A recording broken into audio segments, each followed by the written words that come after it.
यांच्या तर कोणाच्याच नोंदी सापडलेल्या नाही। भोटावर मोठ्या इतक्या लोकांच्या नोंदी सापडलेल्या आहे। त्या आरक्षण मला सांगा, जे शक्य नाही ते मागून फायदा काय? जे शक्य आहे, जे शाश्वत आहे ते आम्हाला मागायचं। आम्ही लीगल मांडतोय आणि आम्ही लीगल मागतोय। आम्ही सैरवैर काही मागण्या आम्ही केलेल्या नाही। मग गर्दी पाहून निर्णय घ्यायचा ते खऱ्या अर्थाने जे कायदेशीर मार्गाने सनदशीर मार्गाने मागण्या मांडतायत। आता काही जणांचं म्हणणं आहे की आम्हाला कुणबीमधून आरक्षण पाहिजे, काही जण म्हणतात आम्हाला मराठामधून आरक्षण पाहिजे। या दोन गोष्टीवर फरक कसं पाहता?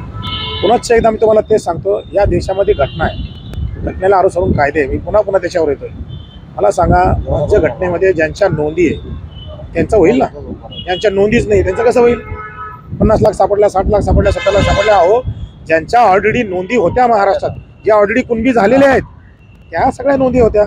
आता ज्या नोंदी सापडलेल्या आहेत, हा नगण्य जरी असल्या पण बऱ्याचशा लोकांना दिलासा मिळाला आहे। पण ज्यांच्या नाहीच्या, आता इथं मी बसलेलो आहे, रवींद्र काळे पाटील, माझा अख्खा घराणा नाही, कोणाच्याच सापडल्या नाही।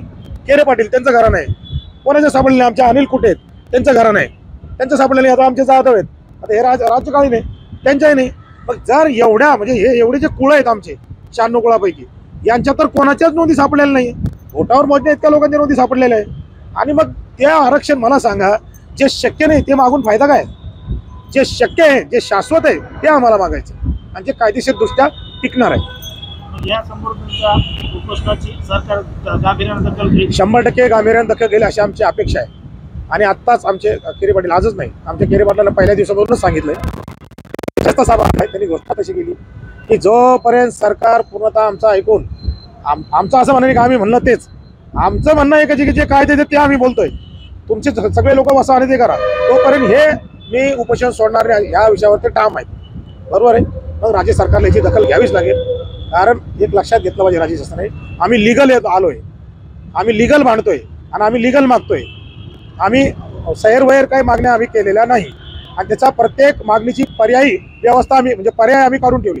ते वेगवेगळे केस लॉ आम्ही शोधून ठेवलेले। आता सरकारला ठरवायचे त्यांनी काय करावं। आणि रमेश केरे पाटलाला जर उद्या कदाचित त्यांची तब्येत इकडे तिकडे झाली तर मग महाराष्ट्रामध्ये अनेक ठिकाणी वेगवेगळ्या ठिकाणी आंदोलनं होतील, एवढं राज्य सरकारने लक्षात घ्यावं। कारण की 42 संघटना जरी एकत्र असल्या, त्या ठिकाणाहून त्यांनी सुद्धा आम्हाला सांगितलं की आम्ही आपल्यासोबत आहोत आणि ते आमच्यासोबत राहतील याची आम्हाला पूर्ण खात्री आहे। काही जण म्हणतात समजा ज्या ठिकाणी गर्दी असते त्या ठिकाणी सरकार दखल घेतो, तर आपण त्या ठिकाणी पाहिलं तर संख्या कमी आहे, या गोष्टीचं काय सांगतो? तुम्हाला देवेंद्र फडणवीस साहेबांचा एक शब्द आठवतो का? त्यांनी एक म्हणलं होतं की मी आधुनिक अभिमन्यू आहे। म्हणजे याचा अर्थ काय झाला? ते पूर्ण म्हणजे ह्या कायद्याच्या ह्याच्यामध्ये सक्षम आहेत, निर्णय घेण्याजोगे आहेत। मग गर्दी पाहून निर्णय घ्यायचा की खऱ्या अर्थानं जे कायदेशीर मार्गाने सनदशीर मार्गाने मागण्या मांडताय त्यांची दखल घ्यायची, हे ते ठरवतील ना, आपण कसं म्हणणार आहे? आणि मला तरी वाटतं ते निश्चितच दखल घेतील। आम्ही सकारात्मक विचार करतो, सकारात्मक विचार करणारे आम्ही आहोत आणि ती सकारात्मकता सन्माननीय मुख्यमंत्र्यांनी दाखवावी, राज्य सरकारने दाखवावी, ही आमची अपेक्षा आहे। धन्यवाद। समाजामध्ये कुठं फूट पडते का? समाजामध्ये कुठंच नाही आहे। आज तुम्ही जरांगे पाटील साहेबांचं स्टेटमेंट ऐकून घ्या, त्या दिवशी मराठा संघटना काल आल्या तर त्यांचे स्टेटमेंट ऐकून घ्या आणि आमचंही स्टेटमेंट ऐका। वारंवार तोच प्रश्न फिरून फिरून फिरून बरेचसे पत्रकार आम्हाला विचारतात, आम्ही त्यांच्याबद्दल बोललो नाही, ते आमच्याबद्दल बोलले नाही आणि त्या 42 संघटना आल्या त्याही आमच्या दोघांबद्दल बोलले नाही। याचा अर्थ समाजामध्ये फूट आहे हे कसं सिद्ध करणार आहे तुम्ही? कुठेही फूट नाही आहे। प्रत्येका वेगवेगळ्या मार्गाने जरी भांडत असलो, परंतु सगळ्यांचं टार्गेट एकच आहे, ध्येय एकच आहे की आम्हाला आरक्षण पाहिजे, बस एवढाच विषय।